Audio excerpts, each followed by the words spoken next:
여보, 당신이 너무 보고 싶어요. 그리고 정말 정말 미안해요. 띠리릭. 현관 도어락이 해제되는 전자음이 적막한 집안에 유난히 날카롭게 울려 퍼졌습니다. 다녀왔습니다. 명수는 아무도 없는 캄캄한 거실을 향해 습관처럼 인사를 건넸지만 돌아오는 건 주방 구석에서 윙윙거리는 낡은 냉장고 모터 소리뿐이었습니다. 마트 계산대에서 하루 종일 서 있느라 퉁퉁 부은 다리를 이끌고 거실로 들어섭니다. 발바닥이 화끈거려 당장이라도 주저앉고 싶었지만 명수는 불을 켜지 않습니다. 환한 형광등 불빛 아래 적나라하게 드러날 아무도 없는 소파의 빈자리, 푹 꺼진 방석의 흔적이 남편이 없다는 사실을 너무나 선명하게 확인시켜 줄 것만 같았기 때문입니다. 어둠이 눈에 익숙해져 사물의 윤곽이 희미하게 드러날 때쯤 명수는 식탁 구석에 놓인 작은 상자를 조심스럽게 열었습니다. 그 안에는 액정 귀퉁이가 거미줄처럼 깨지고 뒷면은 투명 테이프로 칭칭 감긴 낡은 스마트폰 하나가 시체처럼 잠들어 있습니다. 주인 잃은 남편의 휴대전화입니다. 명순의 거칠어진 손가락이 전원 버튼을 꾹 눌렀습니다. 1초, 2초, 미세한 진동과 함께 화면이 켜지자 어둠 속에서 푸르스름한 빛이 명순의 얼굴을 비쳤습니다. 그 빛을 받은 명순의 입가에 옅은 그러나 물기 어린 미소가 번졌습니다. 명순은 차가운 화면을 아이 뺨 만지듯 어루만지며 낮게 속삭였습니다. 따뜻한 이야기 한 편으로 위로를 건네는 공간, 인생사열 라디오입니다. 시작하기 전에 여러분의 작은 클릭 하나가 큰 응원이 됩니다. 구독과 좋아요 부탁드립니다. 우리 이 세상에서 같이 있을 때는 부르지 않았던 단어 여보. 서로 징그럽다며 이름이나 부르라고 닭살 돋는다며 타박하더니 당신이 떠나고 나니 이 두 글자가 왜 이렇게 가슴을 후벼 파는 사무침이 되었는지 모르겠습니다. 입 밖으로 내뱉을 때마다 혀끝이 아려옵니다. 명수는 익숙한 손놀림으로 녹음기 앱을 켰습니다. 수십 개의 파일 목록이 뜹니다. 그중 2023년 10월 12일이라고 적힌 파일을 누릅니다. 치직거리는 잡음 섞인 소리 뒤로 투박하고 무뚝뚝한 경상도 사내의 목소리가 흘러나왔습니다. 밥은 먹었나? 늦지 마라. 고작 5초짜리 짧은 음성, 뚝 하고 끊기는 소리, 살아생전 야근하는 아내에게 남겼던 그 무심하고 건조한 안부 전화가 지금은 명순이 하루를 버티게 하는 유일한 위로가 되었습니다. 명수는 휴대전화를 귀에 바짝 가져다 댔습니다. 차가운 액정이 뺨에 닿아 소름이 돋았지만 고막을 타고 흘러들어오는 목소리만큼은 여전히 따뜻했습니다.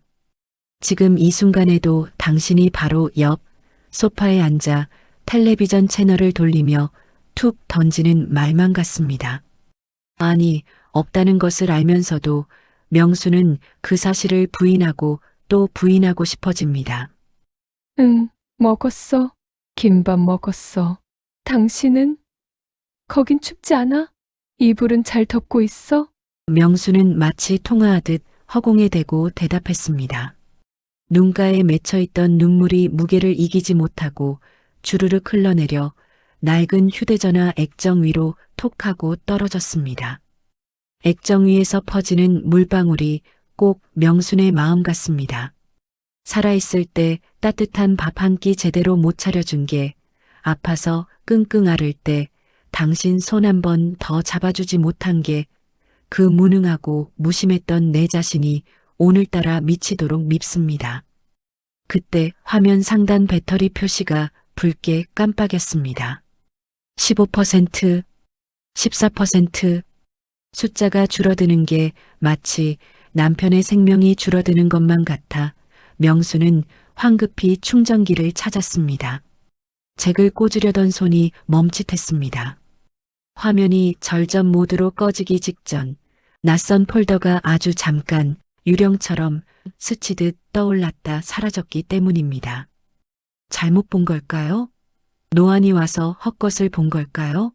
명순이 다시 화면을 켜보려 홈 버튼을 눌렀지만 낡은 전화기는 검은 화면만 보여줄 뿐 묵묵부답이었습니다. 어둠 속에서 명순의 심장이 쿵쿵거리며 불길한 박동을 시작했습니다. 다음 날 오전 7시 11번 마을버스가 덜컹거리며 정류장을 출발했습니다. 출근 시간에 좁은 버스 통로에는 덜 마른 옷 냄새, 젖은 우산 냄새, 그리고 사람들의 고단한 땀 냄새가 뒤섞여 묵직하게 내려앉아 있습니다. 명수는 차가운 스테인리스 손잡이를 두 손으로 꼭 쥐었습니다. 버스가 과속방지턱을 넘을 때마다 무릎 관절이 시큰거렸지만 꽉 쥔 손을 풀지 않았습니다. 이 손잡이라도 놓치면 당장이라도 바닥으로 곤두박질 칠 것만 같았기 때문입니다. 창밖으로 낡은 상가들이 흑백 필름처럼 지나갑니다. 뿌옇게 성의가 낀 차창 너머 붉은 벽돌에 우리 분식 간판이 눈에 들어옵니다. 당신이 월급날이면 검은 비닐봉지에 순대를 사오던 그 집입니다. 버스가 우회전하며 골목을 돌자 이번엔 칠이 다 벗겨진 공원 벤치가 보입니다. 저 벤치에 나란히 앉아 당신은 다 까진 구두 뒤축을 보여주며 아직 1년은 더 신겠네라며 멋쩍게 웃곤 했었지요. 명순의 시선이 닿는 모든 풍경 위로 당신의 뒷모습이 겹쳐졌다 흩어집니다. 금방이라도 저 모퉁이 편의점에서 당신이 회색 점퍼 주머니에 손을 찔러 넣은 채 어깨를 구부리고 걸어 나올 것만 같습니다. 명수는 입술 안쪽 살을 피 맛이 나도록 꽉 깨물었습니다. 코끝이 찡해지더니 눈앞의 풍경이 물기 어린 수채화처럼 뭉개지기 시작했습니다. 안 됩니다. 여기서 울면 안 됩니다. 이 많은 사람들 틈바구니에서 청승맞게 소리를 내지 않으려 명수는 고개를 젖혀 버스 천장을 쳐다봤습니다. 하얀 형광등 커버에 낀 거무튀튀한 먼지 자국들. 드라이버로 조여진 나사못들을 하나, 둘, 셋 세어봅니다. 눈동자를 위로 치켜뜨고 숫자를 세다 보면 차오르던 눈물이 다시 목구멍 뒤로 넘어간다고 믿으면서요. 여보, 나 오늘도 가요. 흔들리는 버스 바닥에 두 발을 꼭 붙이고 넘어지지 않으려 안간힘을 쓰고 있어요. 당신한테 나도 혼자 할 수 있다는 거 보여주려고. 그러니까 나 잘하고 있다고 해줘요. 목 울대가 뜨겁게 달아올랐지만 명수는 끝내 눈물을 떨구지 않고 마른 침을 꿀꺽 삼켰습니다. 그것은 눈물이 아니라 명순이 삼켜야 할 하루치의 슬픔이었습니다. 하지만 퇴근 후 현관문을 열자마자 들려온 찌익 하는 날카로운 소리가 명순의 고막을 긁었습니다. 거실 한복판을 점령한 누런 라면 박스 3개. 그 위로 굵은 매직으로 쓴 처분이라는 두 글자가 사형 선고처럼 선명합니다. 먼지 낀 공기 속에 딸 지은이 서 있었습니다. 그녀의 손에는 방금 서랍에서 꺼낸 듯한 남편의 돋보기 안경과 낡은 가죽 지갑이 들려 있습니다. 탁! 지은이 안경을 박스 안으로 무심하게 던져 넣었습니다. 플라스틱끼리 부딪히는 건조한 소리가 텅 빈 집안을 공명했습니다. 엄마 왔어? 지은은 눈길도 주지 않은 채 다음 서랍을 열었습니다. 베란다에 있던 낚시 조끼랑 신발장, 구두들 싹 다 담았어. 곰팡이 슬어서 냄새 나더라. 내일 아침에 수거 트럭 올 거야. 엄마가 못하니까 내가 총대 맨 거야. 명순의 시선이 박스 틈으로 삐져나온 회색 니트에 고정되었습니다. 소매 끝에 담배 불똥이 튀어 생긴 작은 구멍이 있는 당신이 겨울 내내 살갗처럼 입고 살던 그 옷입니다. 명수는 신발도 벗지 못한 채 달려가 박스를 엎어버렸습니다. 안 돼. 와르르 쏟아지는 물건들 사이로 명수는 낡은 니트를 낚아채 가슴에 품었습니다. 옷감에서 희미하게 당신의 스킨 로션 냄새와 묵은 장롱 냄새가 훅 끼쳐왔습니다. 그 냄새가 너무 그리워서 명수는 숨을 들이켰습니다. 지은아, 너 이게 무슨 짓이야? 이걸 왜 내가 버려? 아직 아빠 냄새가 나는데. 엄마, 제발. 지은이 거칠게 명순의 팔을 잡아 끌었습니다. 1년이야. 사계절이 다 지났다고. 이 냄새 안 느껴져? 이건 아빠 냄새가 아니야. 그냥 곰팡 내고 퀴퀴한 냄새라고. 제발 정신 좀 차려. 지은의 목소리가 악을 쓰듯 높아졌지만 명수는 들리지 않는 사람처럼 니트에 얼굴을 파묻었습니다. 거친 올냄새 사이로 들이마시는 숨이 턱턱 막혀왔습니다. 엄마가 이러고 있으면 아빠가 편할 것 같아? 제발 산 사람은 살자 좀. 나도 숨 좀 쉬자. 그래. 나는 살아서 죄인이다. 명순이 고개를 들었습니다. 충혈된 눈동자가 딸을 쏘아봤지만 입술은 파르르 떨리고 있었습니다. 내가 무능해서, 돈이 없어서 그 사람 맛있는 거 한번 마음껏 못 사주고 보냈어. 마지막 가는 길에 입힐 수의 한 벌도 제일 싼 거로 했는데 이 헌 옷까지 하나도 못 놔두니? 이게 그렇게 짐이니? 명순의 소나기에 힘이 들어가 니트가 쭈글쭈글하게 구겨졌습니다. 딸 지은의 어깨가 헐떡였습니다. 그녀 역시 울지 않으려 입술을 깨물고 있었지만 들고 있던 테이프를 바닥에 내동댕이 쳤습니다. 탕! 테이프가 바닥을 구르는 소리가 천둥처럼 크게 들렸습니다.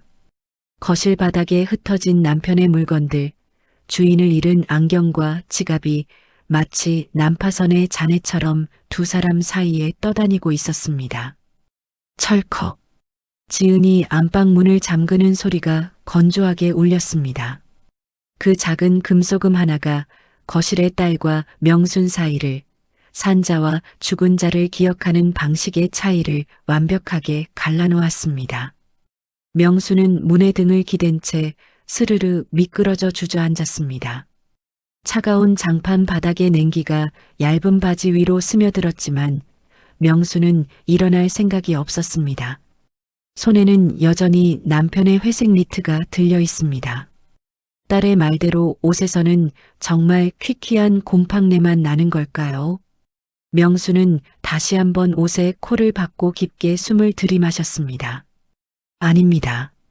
먼지 냄새 사이로 희미하게, 아주 희미하게 당신이 쓰던 독한 파스 냄새가, 당신의 살냄새가 남아 있습니다. 그 냄새는 명순의 기억을 순식간에 1년 전 소독약 냄새 진동하던 6인실 병실로 끌고 갔습니다. 그날 밤은 유난히 길고 끔찍했습니다.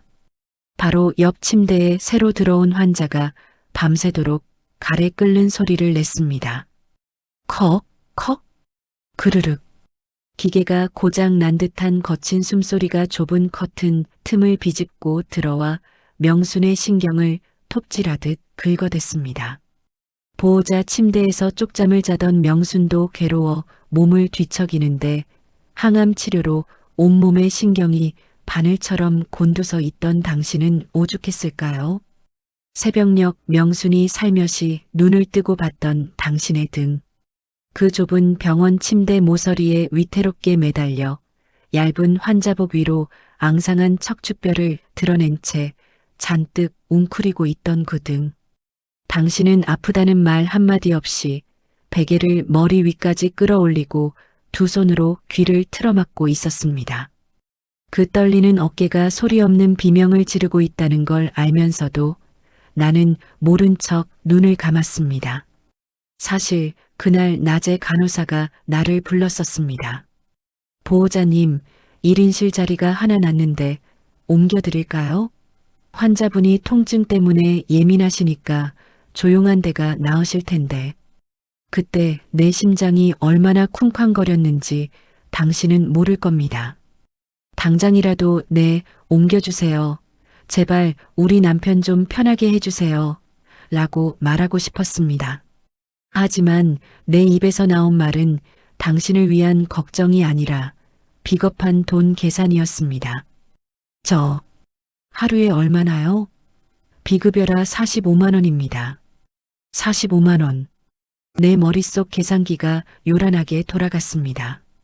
열흘이면 450만 원. 한 달이면 1000만 원이 넘는 돈. 당신이 남긴 퇴직금은 이미 수술비와 약값으로 바닥을 보이고 있었고 통장 잔고는 내 자존심보다 더 빨리 말라가고 있었습니다. 지갑 속에 든 체크카드를 만지작거리던 내 손은 땀으로 축축하게 젖어갔습니다. 이 돈이면 지은이 시집갈 때 혼수 하나라도 더 해줄 수 있는데, 이 돈이면 우리 남은 식구 몇 달 생활비인데, 나는 고통 속에 죽어가는 당신의 마지막 평온함과 산 사람의 목구멍을 저울질했습니다. 결국 나는 간호사의 눈을 피하며 기어들어가는 목소리로 거짓말을 했습니다. 아니요. 그냥 여기 있을게요. 남편이 외로움을 많이 타서 사람 있는 걸 더 좋아해요. 세상에 그런 새빨간 거짓말이 어디 있습니까? 누구보다 조용한 걸 좋아하던 당신인데, 시끄러운 걸 제일 싫어해서 집에서도 뉴스 소리 줄이라던 당신인데, 나는 그날 돈 몇 푼이 무서워 당신을 그 돗대기 시장 같은 6인실 구석에 처박아뒀습니다. 병실로 돌아와 커튼을 젖혔을 때 당신과 눈이 마주쳤던 그 순간을 잊을 수가 없습니다. 당신은 내 표정만 보고도 알았겠지요. 내가 돈 때문에 당신을 포기했다는 걸. 그런데도 당신은 핏기 없는 입술로 애써 웃으며 말했습니다. 됐다. 내는 여기가 좋다. 심심치 않고 좋네. 그 말이 내 가슴을 난도질했습니다. 차라리 화를 내지. 돈 없는 내가 싫다고 욕이라도 하지. 살아있을 때 아무것도 도움이 되지 못했던 나. 고통을 덜어주기는커녕 죽음 앞에서도 돈 걱정이나 시켰던 무능하고 독한 나. 명수는 주먹으로 자신의 가슴을 퍽퍽 소리나게 쳤습니다. 둔탁한 타격음이 텅 빈 방 안을 울렸지만 심장에 박힌 죄책감은 꿈쩍도 하지 않았습니다. 특진비가 무서워 벌벌 떨던 그날의 내 손모가지가 너무 미워서 명수는 손톱으로 가슴을 쥐어뜯으며 짐승 같은 울음을 토해냈습니다. 죄책감은 곰팡이보다 더 지독하고 검게 마음의 가장 깊은 곳까지 뿌리내려 썩어 들어가고 있었습니다. 명수는 바닥을 기어가듯 움직여 서랍장 제일 안쪽을 뒤졌습니다. 양말 뭉치 사이에 숨겨둔 남편의 깨진 스마트폰을 꺼냈습니다. 배터리가 15%밖에 남지 않아 화면이 어둡습니다. 지문과 눈물 자국으로 얼룩진 액정을 소매로 벅벅 문질러 닦았습니다. 익숙한 녹음 목록을 찾으려는데 떨리는 손가락이 미끄러져 잘못된 폴더를 터치했습니다. 평소에는 열어볼 생각도 안 했던 내 파일 폴더. 그 안 깊숙한 곳에 낯선 이름의 폴더가 하나 보였습니다. 우리 마누라. 심장이 덜컥 멈추는 것 같았습니다. 단 한 번도 본 적 없는 폴더였습니다. 명수는 숨을 멈추고 폴더를 눌렀습니다. 화면 중앙에 자물쇠 모양 아이콘이 뜨며 붉은 글씨가 나타났습니다. 비밀번호를 입력하세요. 이게 뭐지? 명순의 손끝이 허공에서 바들바들 떨렸습니다. 파일명은 202311105. 마지막 mp3. 날짜를 확인한 명순의 눈이 커졌습니다. 11월 5일. 당신이 중환자실로 내려가기 딱 사흘 전 의식이 오락가락한다며 면회도 못하게 했던 바로 그날입니다. 그날 당신은 혼자 병실에 누워 뭘 녹음한 걸까요? 혹시 나를 원망하는 말일까요? 아니면 끝까지 말하지 못했던 고통을 호소하는 비명일까요? 명수는 두려움에 침을 꼴깍 삼켰습니다. 하지만 들어야 했습니다. 비밀번호 입력창 커서가 깜빡이며 명순을 재촉하고 있었습니다. 0, 0, 0, 0. 틀렸습니다. 1, 2, 3, 4. 틀렸습니다. 당신 생일 0, 4, 1, 2. 화면이 붉게 반짝이며 비밀번호 불일치라는 차가운 경고 메시지를 띄웠습니다. 오해 오류 시 30분간 입력이 제한됩니다. 명순의 이마에 식은땀이 맺혔습니다. 도대체 무슨 말을 숨겨놨기에 이렇게 꽁꽁 잠가둔 건가요? 방문 밖에서는 딸이 달그락거리며 청소기를 돌리는 소리가 들려옵니다. 이 방 안 작은 기계 속에 갇힌 남편의 마지막 목소리가 명순의 손안에서 뜨겁게 달아오르고 있었습니다. 붉은색으로 깜빡이는 6글자, 비밀번호 불일치. 어두운 방 안에서 그 글자는 마치 명순을 꾸짖는 남편의 눈빛처럼 서늘하게 빛나고 있었습니다. 명순은 마른 침을 삼켰습니다. 혀가 바싹 말라 입천장에 달라붙는 것 같았습니다. 손바닥에 흥건히 밴 식은땀 때문에 액정 화면 위에는 명순의 지문이 어지럽게 뭉개져 있었습니다. 도대체 무슨 숫자로 잠가둔 걸까요? 평생 비밀이라고는 만들 줄 모르던 사람이었습니다. 월급 통장도 아파트 현관문도 심지어 이메일 비밀번호까지 전부 1, 2, 3, 4 아니면 집 전화번호 뒷자리를 쓰던 속이 훤히 들여다보이던 양반이었으니까요. 그런 당신이 죽기 사흘 전 병실 침대에서 홀로 남긴 이 파일 하나에만 자물쇠를 채워두었습니다. 명수는 떨리는 검지 끝을 들어 조심스럽게 화면을 눌렀습니다. 0, 9, 25. 우리 딸 지은이 생일. 당신이 세상에서 제일 사랑했던 사람. 술만 마시면 우리 지은이는 내 심장이다라고 떠들고 다니던 딸내미 생일이니 이건 분명할 거라 믿었습니다. 하지만 확인 버튼을 누르자마자 전화기는 짧고 건조한 진동 소리를 내며 명순을 거부했습니다. 틀렸습니다. 명순의 동공이 흔들렸습니다. 지은이 생일도 아니라면 설마 우리 결혼기념일 1108. 다시 한번 진동이 손바닥을 때렸습니다. 또 틀렸습니다.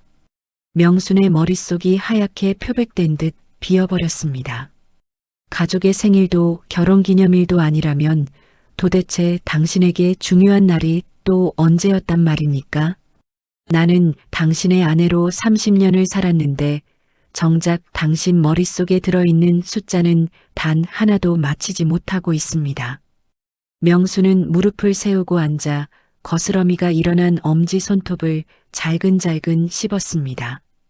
불길한 상상이 곰팡이처럼 피어올라 목을 조여왔습니다.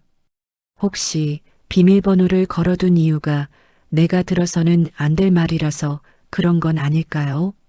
방금 떠올린 그 6인실 병실의 기억처럼 고통에 몸부림치다 나를 원망하고 저주하는 목소리가 담겨 있어서 그래서 당신은 마지막 순간 이 파일을 판도라의 상자처럼 꽁꽁 봉인해 두고 간 걸까요? 귓가에서 환청이 들리는 듯 했습니다. 명순아, 네 때문에 내 너무 아팠다. 네가 원망스럽다. 명수는 고개를 세차게 저어 머릿속의 목소리를 털어냈습니다. 아니야, 당신 그런 사람 아니잖아. 그때였습니다. 엄마 앉아. 무슨 소리가 들리는 것 같은데. 방문 너머에서 들려온 지은의 잠긴 목소리에 명순의 심장이 덜컥 내려앉았습니다. 마치 남의 물건을 훔치다 들킨 도둑처럼 명순은 화들짝 놀라 스마트폰을 베개 밑 깊숙이 쑤셔 넣었습니다. 이불을 끌어올려 목까지 덮고는 숨소리조차 내지 않으려 입을 틀어막았습니다. 방문 손잡이가 달칵 하고 돌아가는 소리가 났습니다. 명수는 눈을 질끈 감고 자는 척을 했습니다. 문틈으로 거실의 불빛이 가늘게 들어왔다. 이내 다시 사라졌습니다. 딸의 발소리가 멀어질 때까지 명수는 숨을 참느라 폐가 터질 것만 같았습니다. 이 나이에 죽은 남편 목소리 한번 듣겠다고 딸 눈치를 보며 죄인처럼 숨어 있는 꼴이라니.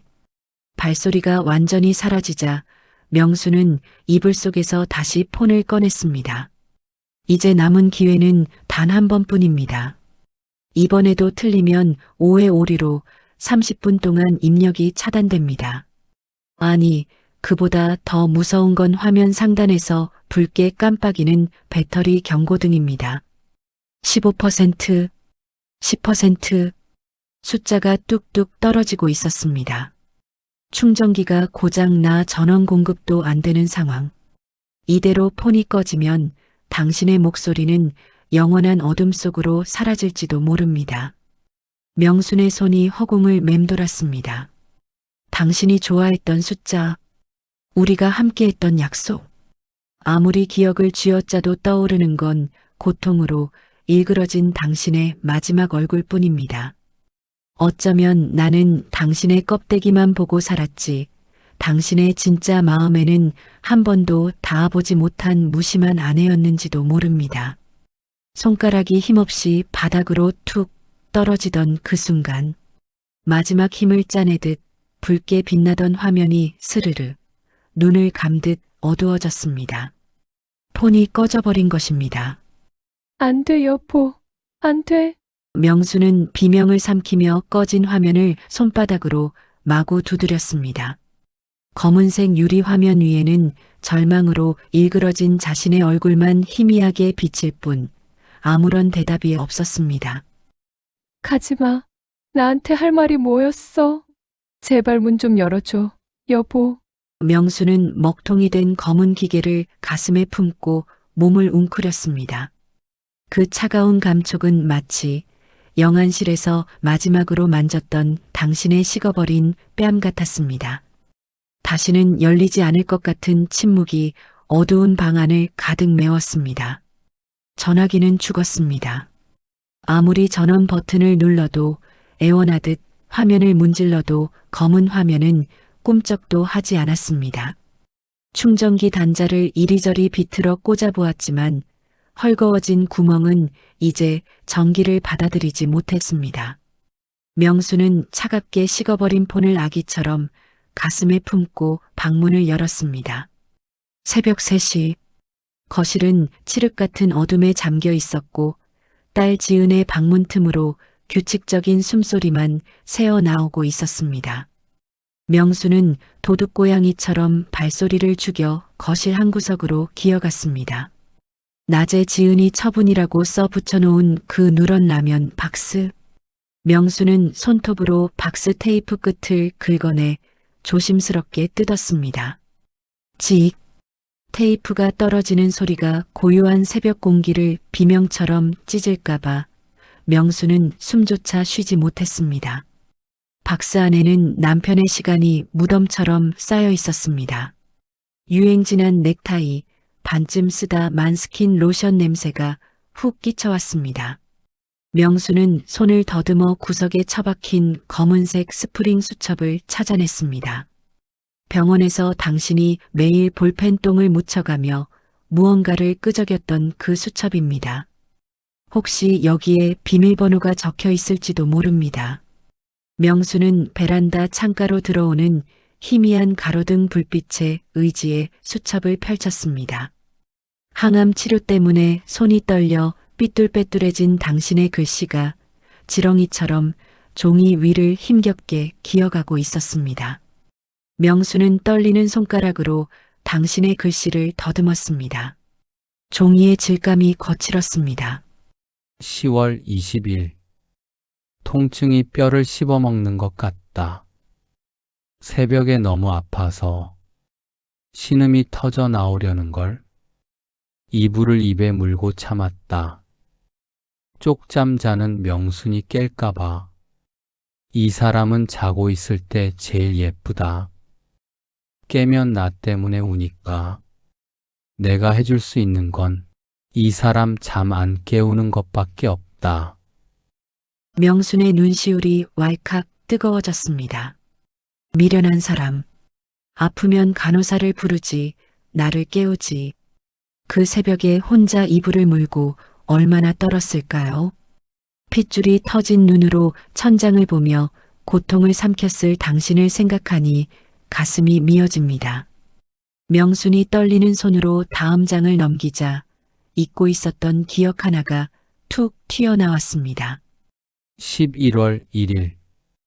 명순이가 내 머리 염색을 해줬다. 약 냄새 난다고 투덜거렸지만 사실은 거울 보기가 겁이 나서 그랬다. 머리카락은 다 빠지고 흰 머리만 남은 내가 괴물 같아서 명순이 눈에 내가 흉측하게 보일까봐 무서워서. 근데 명순이가 내 머리를 감겨주며 우리 영감 아직 총각 같네. 피부가 뽀얗다라고 뻔한 거짓말을 해줬다. 명순이의 따뜻하고 부드러운 손바닥이 내 두피를 문질러 줄 때 그 온기가 너무 따뜻해서 염색약 냄새 핑계대고 눈물을 찔끔 흘렸다. 여보, 고맙다. 다 죽어가는 나무 같은 나를 사람처럼 만들어줘서. 명수는 입을 틀어막고 오열을 삼켰습니다. 그날 귀에 염색약 묻었다고 화를 내던 당신이었는데 그게 싫어서가 아니라 초라해진 당신 모습을 보여주기 싫어서 그랬던 거였군요. 나는 그것도 모르고 당신 성질머리 고약해졌다고 등짝이나 때렸습니다. 거칠어진 내 손이 부끄러워 당신 몸에 손대기도 미안해했었는데 당신은 그 거친 손길을 따뜻하다고 느껴주었습니다. 명순의 눈물방울이 수첩종이 위로 뚝뚝 떨어져 검은 잉크를 번지게 했습니다. 고맙다는 글자가 눈물에 번져 흐릿해졌습니다. 그리고 마지막 장에 다다랐을 때 명순의 가슴이 무너져 내렸습니다. 11월 4일. 오늘 명순이가 병원비 중간 정산서를 들고 복도 끝 자판기 앞에 서 있는 걸 봤다. 어깨가 축 처져서 동전이 모자란지 주머니를 뒤지다가 그냥 맹물만 마시더라. 커피 한 잔도 마음대로 못 마시는 내 아내. 달려가서 안아주고 싶었는데 다리에 힘이 없어. 휠체어에서 일어날 수가 없었다. 내가 짐이다. 빨리 가야 하는데. 명순이 등골 빼먹는 짐덩어리인데. 여보, 미안하다. 나는 당신한테 평생 고생만 시키고 해준 게 하나도 없네. 그런데도 당신 혼자 두고 가는 게 무서워. 염치도 없이 자꾸 살고 싶어진다. 하루만 더, 딱 하루만 더. 당신 보고 싶어서. 수첩의 글씨는 눈물 자국 때문에 퉁퉁 불어 있었습니다. 당신도 그날 울었군요. 휠체어에 앉아 그 복도 끝에서 나를 보며 울고 있었군요. 나는 돈 때문에 당신을 6인실에 뒀다고 자책하고 있었는데 당신은 자판기 커피 한 잔 못 마시는 나를 보며 짐이 되었다고 미안해하고 있었습니다. 우리는 서로에게 왜 이렇게 바보같이 미안해하기만 했을까요? 사랑한다는 말 대신 미안하다는 말만 가슴에 쌓아두고 살았을까요? 만약 시간을 돌릴 수 있다면 당신을 처음 만났던 1988년 겨울로 가고 싶다. 그 낡은 빵집 문을 열고 당신이 빨간 목도리를 하고 들어오던 순간 내 인생은 그날 비로소 시작됐다. 내 진짜 생일은 주민등록번호가 아니라 당신을 만난 그날이다. 명순의 머릿속에 번개처럼 날짜 하나가 스쳤습니다. 1988년 12월 24일 크리스마스 이브 눈이 펑펑 내리던 날 빵집 문을 열고 들어오며 머리에 쌓인 눈을 털던 앳된 청년의 얼굴 그리고 그가 나를 보며 수줍게 웃던 그 표정 그날이었습니다. 당신에게 가장 중요했던 단 하나의 숫자 명수는 수첩을 바닥에 내려놓고 다시 폰을 집어들었습니다. 1224 확신이 들었습니다. 이 숫자가 당신의 마음을 여는 열쇠입니다. 당신이 나를 처음 만난 날, 당신이 다시 태어난 날. 하지만 폰은 여전히 싸늘하게 식어 켜지지 않았습니다. 단자가 망가져 충전조차 되지 않는 고물폰. 명수는 주먹을 꽉 쥐고 일어섰습니다. 벽시계는 새벽 4시 30분을 가리키고 있었습니다. 날이 밝자마자 수리센터 문을 두드려야 합니다. 이 안에 당신의 진심이, 내가 평생 몰랐던 당신의 그 마음이 갇혀 있습니다. 명수는 겉옷 주머니에 폰을 깊숙이 찔러 넣으며 입술을 깨물었습니다. 무슨 수를 써서라도 이 목소리 내가 살려낼 거야. 기다려 여보. 내가 당신 목소리 꺼내줄게. 오전 9시가 되기도 전 명수는 이미 서비스 센터의 차가운 유리문 앞에 서 있었습니다. 셔터가 올라가는 소리가 마치 단두대의 칼날이 올라가는 소리처럼 명순의 신경을 예리하게 긁어댔습니다. 접수 대기표 1번. 명수는 손에 쥔 종이 번호표가 땀에 젖어 흐물거릴 때까지 그것을 구겼다 폈다 반복했습니다. 센터 안은 지나치게 밝고 서늘했습니다. 하얀 조명과 반짝이는 신형기기들 사이에서 명순의 낡은 옷차림과 손에 들린 깨진 폰은 더욱 초라해 보였습니다. 하지만 명수는 아랑곳하지 않고 수리기사 앞으로 곧장 달려가 주머니 속에 검은 덩어리를 꺼내 놓았습니다. 이것 좀 살려주세요. 젊은 기사가 돋보기를 끼고 폰의 내장을 들여다보는 동안 명순의 시간은 진흙탕에 빠진 바퀴처럼 헛돌았습니다. 옆자리에서는 액정이 깨졌다며 투덜거리는 학생, 배터리가 빨리 닳는다며 불평하는 아가씨의 목소리가 들려왔습니다. 그들의 사소한 불평이 명순에게는 사치처럼 느껴졌습니다. 나는 지금 죽은 사람의 목소리를 찾으러 왔는데 세상은 참 아무렇지도 않게 돌아갑니다. 기사의 미간이 좁아질 때마다 명순의 명치 끝에서는 누군가 맨주먹으로 위벽을 쿵쿵 두드리는 듯한 통증이 느껴졌습니다. 입안이 바짝 말라 혀를 움직일 때마다 모래알 씹는 소리가 귓가에 울렸습니다. 어머니, 이거 침수된 적 있어요? 메인보드가 부식돼서 회로가 다 끊어졌는데요. 기사의 건조한 진단이 내려졌습니다. 이 모델 부품도 단종이라 솔직히 살리기 어렵습니다. 수리비도 폰값보다 더 나올 거고요. 그냥 새 거 하나 하시는 게 살리기 어렵다. 그냥 포기해라. 그 말은 의사가 남편에게 마음의 준비를 하십시오. 더 이상의 치료는 무의미합니다라고 말했던 그날의 공기와 똑같은 무거운 냄새를 풍겼습니다. 명순의 다리가 휘청거렸습니다. 그녀는 카운터 위로 상체를 무너뜨리듯 기댔습니다. 기사의 팔목을 잡은 명순의 손가락 끝이 하얗게 질려 있었습니다. 기사 양반, 이거 기계 아니야. 여기 사람 있어요.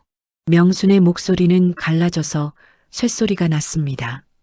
눈물이 그렁그렁한 눈으로 기사를 쏘아보며 애원했습니다. 우리 남편이 이 안에 살고 있어. 아직 숨이 붙어 있다고. 나한테 할 말이 남아서 아직 못 갔는데 이대로 보내면 나 못 살아요. 돈은 얼마든지 줄게. 제발, 제발 숨만 쉬게 해줘요. 기계가 아니라 사람이라는 말에 기사가 난처한 듯 뒷머리를 극적였습니다. 하지만 명순의 눈동자가 너무나 깊고 붉게 타오르고 있어서 기사는 차마 거절의 말을 뱉지 못했습니다. 장담은 못합니다.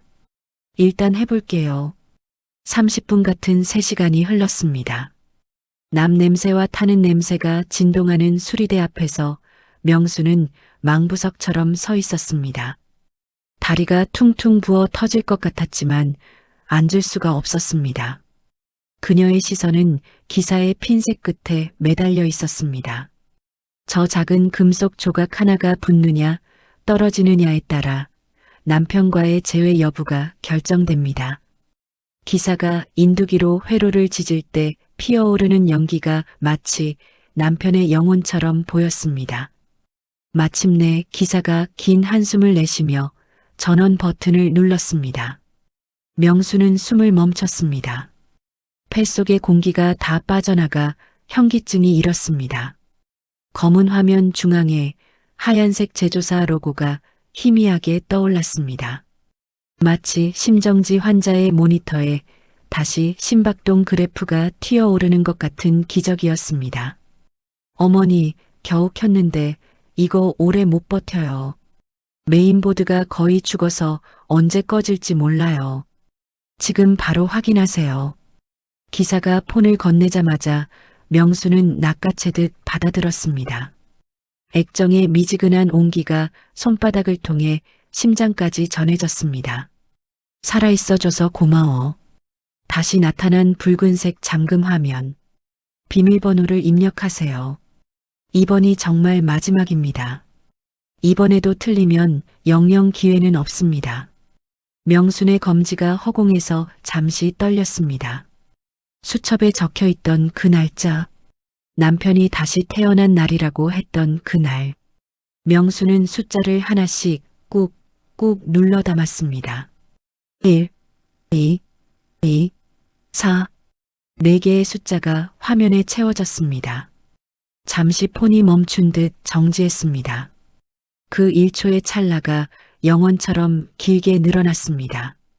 명순의 귓가에는 세상의 모든 소음이 사라지고 오직 자신의 거친 심장 박동 소리만이 고막을 찢을 듯 쿵쿵쿵 울려 퍼졌습니다. 제발, 여보, 문 열어줘. 이윽고 화면에 자물쇠 아이콘이 찰칵 소리를 내며 풀렸습니다. 잠금 해제. 로딩바가 돌아가고 마침내 우리 마누라 폴더가 열렸습니다. 화면 중앙에서 빙글빙글 돌아가던 로딩바가 멈추고 재생 시간이 0에서 1로 바뀌었습니다. 치직, 치지직. 거친 노이즈 소리가 먼저 고막을 때렸습니다. 마치 오래된 라디오 주파수를 맞추는 것처럼 불안한 잡음이 이어지다 훅 하고 거친 숨소리가 들려왔습니다. 산소 마스크 안에서 힘겹게 몰아쉬는 가래 끓는 쇳소리 섞인 당신의 호흡이었습니다. 명수는 숨을 멈추고 휴대폰을 귀에 짓눌렀습니다. 주변의 백색 소음, 힐끔거리는 수리기사의 시선, 윙윙거리는 에어컨 소리. 세상의 모든 배경이 순식간에 지워졌습니다. 오직 귓가에 닿는 차가운 액정의 감촉만이, 그리고 그 너머의 당신만이 세상의 전부가 되었습니다. 이거 녹음되는 기가? 빨간 불 들어왔나? 아, 힘드네. 툭, 투둑. 화면을 건드리는 투박한 소리 뒤에 거짓말처럼 당신의 목소리가 들려왔습니다. 갈라지고 쉰 목소리였지만 분명 당신이었습니다. 명수나 내다, 종원이. 심장이 쿵하고 바닥까지 내려앉았습니다. 1년 만에 듣는 이름, 당신이 부르는 내 이름. 명순의 입술이 파르르 떨렸습니다. 여보, 이걸 네가 언제 들을란가 모르겠다. 내가 비밀번호를 1224로 해놨는데 니는 기계치고 바보라가 뭔 찾을 수도 있겠다 싶어서 걱정이네. 그래도 우리 지은이가 똑똑하니까 찾아주겠지? 휴대폰 속 남편이 쿨럭하고 마른 기침을 토해냈습니다. 기침할 때마다 느껴지는 고통이 그대로 전해져 와서 명수는 저도 모르게 등을 두드려주려 손을 허공에 뻗었습니다. 하지만 만져지는 건 차가운 공기뿐이었습니다. 여보, 니 자꾸 울지 마라. 내가 안 봐도 비디오다. 또 돈 때문에 나 1인실 못 보내줬다고. 구석에 처박아 뒀다고 질질 짜고 있지. 그 못난이 얼굴하고. 명순의 눈동자가 심하게 흔들렸습니다. 어떻게 알았을까요? 당신은 다 보고 있었던 걸까요? 그러지 마라. 명순아, 내는 사실 6인실이 더 좋았다. 진짜다. 밤에 1인실에 혼자 있으면 무서워서 잠이 안 오더라. 너무 조용하면 죽음이 저기서 시커멓게 입 벌리고 있는 것 같아가 무서웠다. 근데 6인실에 사람들 푹적거리고 옆에 아저씨 코 고는 소리 들리면 아, 내가 아직 살아있구나. 사람 냄새가 나는구나 싶어서 안심되더라. 그니까 네 덕분에 내가 덜 무서웠다. 돈 때문이 아니라 네 덕분에 내가 외롭지 않게 간다. 명순의 다리에 힘이 풀렸습니다. 그녀는 수리센터의 차가운 타일 바닥으로 스르르 미끄러져 주저앉았습니다. 당신은 내가 돈 아끼려고 그런 줄 뻔히 알면서도 오히려 내가 미안해할까봐 무서워서 그랬다고 거짓말을 해주고 있습니다. 죽어가는 순간까지도 이 못난 아내 마음 다칠까봐 죄책감 갖지 말라고 배려하고 있습니다. 바보 거짓말쟁이. 그리고 명순아, 니는 자꾸 네가 무능하다 하는데 니는 내 영웅이다. 영웅. 생전 처음 들어보는 단어에 명순의 목소리가 울컥 터져 나왔습니다. 내 똥오줌 다 받아내고 그 독한 항암할 때 내 손 잡아준 거 니밖에 없다. 의사도 포기한 내 목숨, 네가 밤새 끓여준 죽 먹고 네가 주물러준 다리로 버틴 기라. 니는 무능한 게 아니고 네가 내를 살린 기라. 네가 있어서 내가 여기까지 왔다. 남편의 목소리가 물기에 젖어 떨려왔습니다. 미안하다. 고생만 시키고 호강 한번 못 시켜주고 먼저 가서 다음 세상에서는 내가 더 건강하고 돈 많은 놈으로 태어나서 니한테 다 갚을게. 그때도 나랑 살아도. 알았지? 잠시 침묵이 흘렀습니다. 거친 숨소리 사이로 당신이 훌쩍이는 소리가 들렸습니다. 명순도 따라 울었습니다. 바닥에 주저앉아 폰을 가슴에 품고 아이처럼 엉엉 울었습니다. 사랑한다, 명순아. 부끄러워서 평생 못했던 말 이제야 한다. 밥 잘 챙겨 먹고 지은이 시집 갈 때 이쁜 한복 입고 씩씩하게 살다가 아주 천천히 온나. 내가 빵집 문 열어놓고 기다릴게. 안녕. 뚝. 녹음이 끝났습니다. 다시 재생 버튼이 삼각형으로 바뀌었지만 명수는 움직일 수 없었습니다. 가슴을 짓누르던 거대한 바위가 모래가 되어 흩어지는 기분이었습니다. 곰팡이처럼 쓸어있던 죄책감이 당신의 눈물로 당신을 사랑한다는 말 한마디로 씻겨 내려갔습니다. 텅 비어있던 마음속에 당신의 온기가 가득 차올랐습니다. 아이고 이 바보야. 이 등신 같은 양반아. 명수는 휴대폰을 가슴에 품고 바닥을 치며 통곡했습니다. 사람들이 쳐다보는 시선 따위는 느껴지지 않았습니다. 그것은 슬픔의 울음이 아니었습니다. 평생 가슴에 박혀있던 가시가 빠져나가는 뜨겁고 시원한 해방의 울음이었습니다. 수리기사가 말없이 명순의 옆에 휴지 한 통을 내려놓고는 조용히 자리를 피해 주었습니다. 차가운 전자기기들로 가득 찬 공간 한가운데서 명수는 남편의 온기를 품고 아주 한참을 그렇게 울었습니다. 며칠 뒤 이른 아침에 11번 마을버스 안. 명수는 여전히 그 자리에 서 있습니다. 출근길 버스는 여전히 붐비고 사람들의 땀 냄새는 시큼하며 버스는 덜컹거립니다. 하지만 명수는 더 이상 천장을 쳐다보며 눈물을 참지 않습니다. 대신 주머니에서 하얀 이어폰을 꺼내 귀에 꽂습니다. 재생 버튼을 누르자 주변의 소음이 차단되고 익숙하고 투박한 목소리가 흘러나옵니다. 명순아, 밥 잘 챙겨 묵어라. 니는 내 영웅이다. 명순의 입가에 옅은 미소가 번집니다. 창밖으로 스쳐 지나가는 낡은 상가들, 남편과 걷던 거리들이 이제는 아프게 찌르는 가시가 아니라 당신과 함께했던 따뜻한 풍경으로 다가옵니다. 버스 차창에 비친 명순의 얼굴이 한결 편안해 보입니다. 저녁 식사 시간. 식탁 위에는 김치찌개가 보글보글 끓고 있습니다. 맞은편에 앉은 딸 지은이 숟가락을 들다 말고 명순을 빤히 쳐다봅니다. 엄마의 얼굴색이 달라진 것을 느낀 모양입니다. 엄마, 얼굴 좋아졌네. 아빠 폰 고쳤어? 지은의 조심스러운 물음에 명순이 고개를 끄덕이며 밥 위에 김치를 얹어줍니다. 고쳤다. 비싼 돈 주고 살려냈다. 잘했어. 나도 그날은 미안했어, 엄마. 나도 힘들어서 그랬어. 아니야. 내 말이 맞다. 산 사람은 살아야지. 근데 지은아, 산 사람이 사는 힘은 죽은 사람이 남겨준 사랑에서 나오는 거더라.